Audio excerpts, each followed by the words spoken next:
لبیک لبیک یا اخوتنا لبیک القدس لنا لبیک۔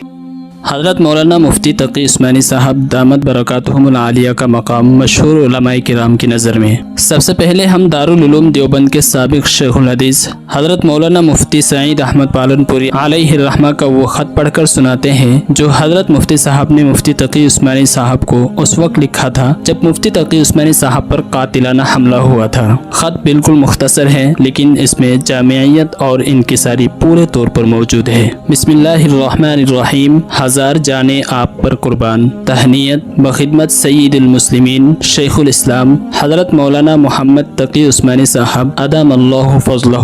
آپ سرمایہ ملت ہیں اور مایا پر ہمیشہ چوروں کی نظر رہتی ہے، مگر اللہ خیر حافظ وہو ارحم الراحمین۔ اللہ تعالیٰ نے دشمنوں کے حملے سے آپ کو بال بال بچا لیا، اس پر ہم ارحم الراحمین کا شکر بجا لاتے ہیں۔ السعید احمد پالن پوری، خادم دارالعلوم دیوبند۔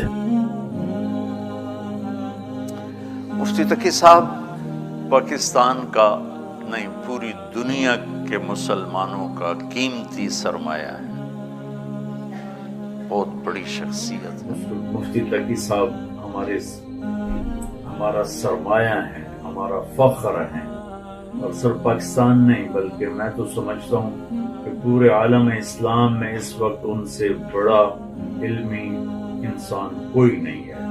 دعوے قول لوگ کرتے ہیں لیکن پوری دنیا پھرنے کے بعد میں اپنی عقیدت کے لحاظ سے کہتا ہوں کہ تقی عثمانی صاحب سے بڑی شخصیت اس وقت پوری دنیا میں کوئی نہیں ہے۔ کوئی چھپا ہوا ہو تو اس کو تو میں نہیں جانتا ہوں۔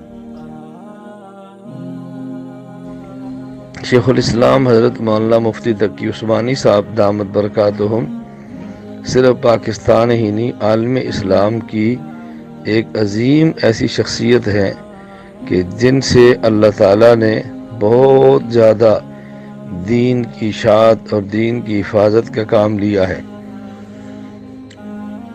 اللہ تعالیٰ حضرت مفتی محمد تقی عثمانی صاحب دامت برکاتہم کی حفاظت فرمائے، اللہ تعالیٰ عمر میں برکت عطا فرمائے۔ دعا کریں ایسے عالم جو ہے نا جی، یہ صرف پاکستان کے لیے نہیں عالم اسلام کے لیے سرمایہ ہے۔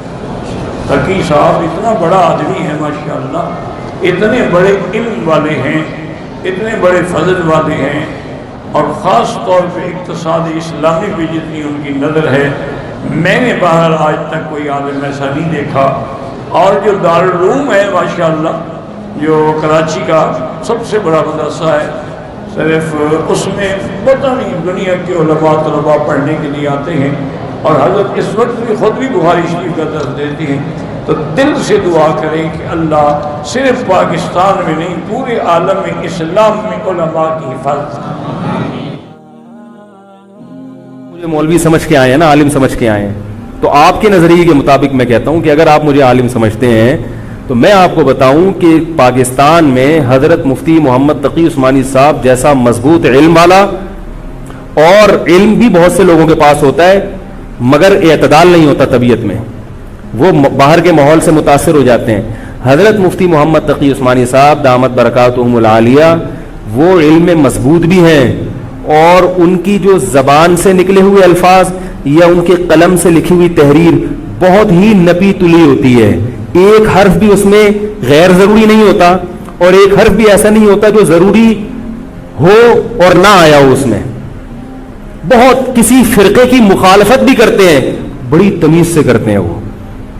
ہم لوگوں کی کیا عادت ہوتی ہے، جب کسی کے خلاف چلو تو کوشش کرو دائرہ اسلام سے کسی طرح باہر نکل جائے، کوشش یہی ہوتی ہے، وہ نکل نہیں رہا ہوتا تو مجبوراً پھر اس کو مسلمان ماننا پڑتا ہے۔ کیا خیال ہے؟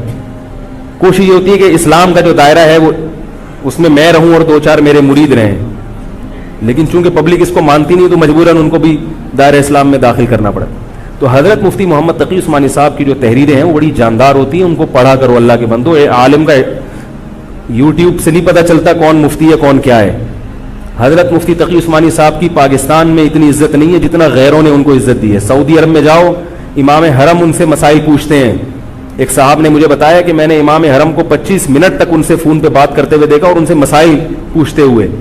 عرب علماء ان کی قدر کر رہے ہیں, ملیشیا میں ان کی قدر ہے, پاکستان میں لوگوں کو ان کا پتہ ہی نہیں.